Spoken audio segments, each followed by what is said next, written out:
What's up, everybody? Welcome to Podcast Now Plus. I'm Alex, and in this video, I want to talk about Kingdom Come Deliverance 2 and just talk about the news that tomorrow is seemingly going to be a pretty big day for the game. So we got today, the word is tomorrow, the reviewer impressions of the game will drop. Now, it seems like there's a little bit of confusion on what that means, or at least there was on Twitter. Pretty much, at least in my experience, all this really means, right, is limited talk, right? So people were able to play this game for probably around 5 or 6 or 7 days at this point, right? They gave out codes seemingly last Thursday, Friday, Saturday, so they've only been able to play it for about a week. Normally, when they do this, when they give out the game and it's this far in advance, they probably cap it. So I would imagine tomorrow it's just limited, right? So maybe they were only allowed to talk about the first 2 chapters. Maybe they're only allowed to talk about certain elements of the game, but not other elements, right? That's pretty much, at least in my experience of kind of like the info that I know, just in the games industry in general,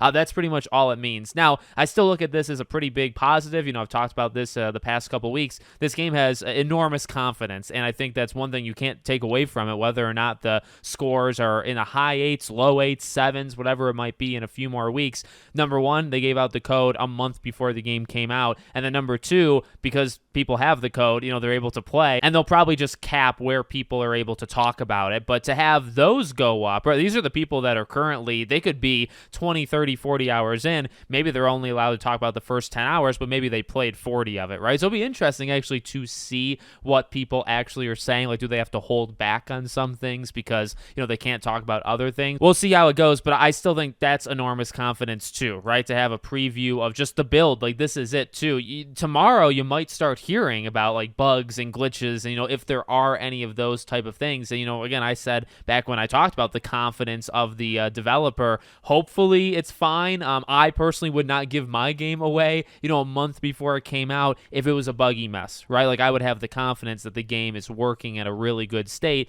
to then be able to give to people to play it a month early. So I'm excited. I'm excited to see what we hear tomorrow, how deep into the game, you know, these people are even allowed to talk about. But this will really be, you know, one of the last steps, obviously, before the game actually comes out. Just don't expect like review scores, right? Because again, I think that's where the confusion kind of came. Tomorrow, they're not giving a review. They're not going to give it, you know, a 9 out of 10 or anything. They're probably just going to talk about a couple elements of the game. So I'll be covering it. Whatever, you know, ends up being said, I'll make a video on Podcast Now if you guys want to check that out tomorrow. Let me know what you think in the comments. Make sure, as always, you're subscribed to the channel, bell icon turned on, and I hope to see you all on the next one.